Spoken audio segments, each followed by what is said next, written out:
pour sauver l'avenir. Nous regrettons qu'il nous fait obliger de notre politique, ministre Anil Gayan, ministre du Tourisme, ministère du Tourisme et Tourisme Autorité. Parce qu'ils ont des policiers et règlements capables de faire disparaître sur tout travail dans petit plaisancier. Et je ne peux pas savoir un règlement qui est dangereux pour l'opérateur sous prétexte qui c'est pour assurer la sécurité.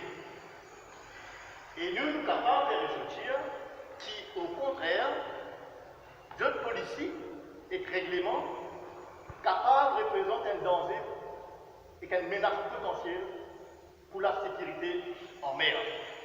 Nous, qui prendre la sécurité en cœur, parce que nous l'avenir dépend de la sécurité en mer, nous la vie dépend de la sécurité en mer, et nous 200% d'accord qui visait à améliorer bonnes conditions pour assurer la sécurité. Mais pas comment on va le faire. Ce qu'ils peut faire, un règlement peut faire, dangereux pour le plaisancier, surtout pour le plaisancier, et dangereux pour la sécurité en mer. Par exemple, nous mentionnons premier règlement. Ça s'appelle Regulation of Embarkation Point, on peut faire ça, pour commettre cette hauteur, Regulation 2017, qui peut implémenter à partir du 1er janvier 2018.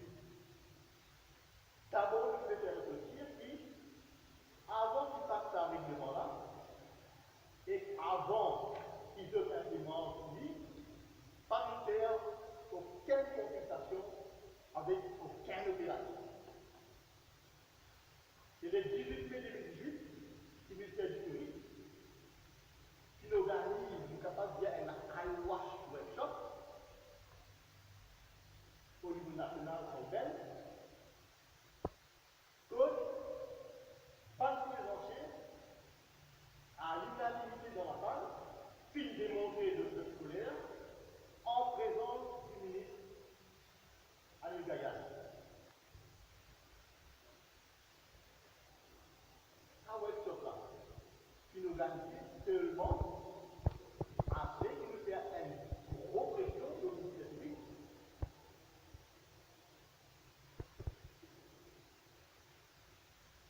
Dans un workshop là, le ministère public prend l'engagement pour gagner les autres workshops similaires au niveau de chaque branche. Vous connaissez qui va le problème qui est dans l'OTR. C'est-à-dire, un seul workshop